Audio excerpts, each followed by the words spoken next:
उत्तर प्रदेश हालांकि इस डिबेट का हिस्सा नहीं है, विषय नहीं है, लेकिन नेशनल पॉलिटिक्स तो है, इसीलिए भाटी साहब ये अगस्त में गिर जाएगी। और ये जो डिमांड्स आ रही हैं टीडीपी और जेडीयू की, लगता है आपको कि ये अल्टीमेटली अंततः कारण बनेंगी सरकार गिरने में? नहीं, सरकार कब गिरेगी और एनडीए के अंदर क्या चल रहा है इसकी तो मुझे लेस मात्र भी जानकारी नहीं है। लेकिन ये ज़रूर है कि ये ज़रूर महसूस हो रहा है कि देश में मृतप्राय लोकतंत्र जीवित हो गया है, पुनर्जीवित हो गया है। लोकतंत्र वापस आ गया जो 10 साल से गायब था। और ये जो ज्योत्सना जी की भाषा में विचार विमर्श चल रहा है, जो सहयोगी दल विचार विमर्श कर रहे हैं सरकार में, पत्रकारिता की भाषा में, आपकी भाषा में वो मांग पत्र है, और विपक्ष की भाषा में ब्लैकमेल है। ये अभी आशुतोष जी कह रहे थे कि राजनीतिक मांग कतई नहीं है। ये राजनीतिक मांग है या नहीं है, लेकिन ये अपनी कीमत वसूल रहे हैं, समर्थन की कीमत वसूलना चाहते हैं कि हमारे समर्थन पर सरकार टिकी हुई है, हमारी बैसाखी पर सरकार टिकी हुई है, तो हमें ये देना पड़ेगा। तो मैं तो इस बात को लेकर प्रसन्न हूं कि कम से कम जो एक 10 चल हो जा शुरू। केसरिया से मन जोगी हुआ रे, दिल झूमे देखो पतवारा हुआ रे, दिल झूमे देखो पतवारा हुआ रे। हर पल मनाओ केसरी त्योहार। विमल बोलो जुबान केसरी। साल में एक ऑरा डेवलप किया गया था मोदी जी का कि किसी की हिम्मत नहीं थी मोदी जी के सामने विचार विमर्श की। आज कम से कम विचार विमर्श तो शुरू हो गया। आज सामने मांगे तो रखी जा रही हैं, सहयोगी पार्टियां रख रही हैं। बिहार की पार्टी ने रख दी और आंध्र प्रदेश की पार्टी ने रख दी। उत्तर प्रदेश से एक मंत्री आती हैं, मोदी जी के मंत्रिमंडल में हैं अनुप्रिया पटेल। उन्होंने बाकायदा पत्र लिख के उन्हें बताया कि बीजेपी के शासन में पिछड़े और दलितों को सरकारी नौकरियों से वंचित किया जा रहा है, षड्यंत्र पूर्वक।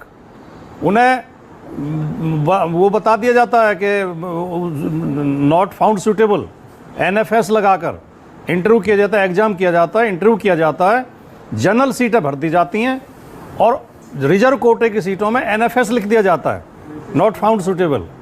और तरह तरह से उनके हक मारे जा रहे हैं। तो ये लोकतंत्र की वापसी। अभी सहयोगी दलों ने विचार विमर्श शुरू किया है, अभी बीजेपी के अंदर के गुट भी विचार विमर्श शुरू करेंगे। उसमें उसके संकेत मिल रहे हैं जगह जगह। उत्तर प्रदेश में भयंकर विचार विमर्श चल रहा है बीजेपी के अंदर। नहीं, ज्योत्सना जी ने बहुत अच्छा शब्द दिया, इसलिए मैं उसे बार बार रिपीट कर रहा हूँ। और जब वो बोल रही थी, मैं माफी के साथ 10 सेकंड ले रहा हूँ बस। जब आप बोल रही थी ज्योत्सना जी, तो मुझे एक चुटकुला भी याद आ रहा था कि एक व्यक्ति सुबह उठते ही अपनी पत्नी से कहता था कि या तो मेरे लिए पानी गर्म कर दो, वरना वो तुरंत उठ के पानी गर्म कर देती थी। महीना बीत गया, उसने कहा ये रोज धमकी देता है। जब उसने कहा कि या तो पानी गर्म कर दो, वरना, बोली वरना क्या करेगा? बोला वरना ठंडे से नहा लेंगे। तो आप तो उसी तरह की बात कर रही है कि हमने मांग तो रखी है, लेकिन नहीं मने कि हम दबाव नहीं बनाएंगे। ज्योत्सना जी बोलिए, कुछ कहना चाह रही जल्दी से। नहीं, मैं ये बोल रही थी कि ये दबाव रखना, ये करना, ब्लैकमेल करना, ये नहीं है सर। सरकार में हम सरकार के हिस्सेदार हैं हम। बिल्कुल हमारे राष्ट्र के लिए जो अच्छा होगा वो हम हासिल करके रहेंगे सर। ये बात भी बोल दे रही हूँ मैं आपको। अब सलाह मशूरा वही तो होना है सर, डेमोक्रेसी में वही होना है, सलाह मशूरा ही होना है।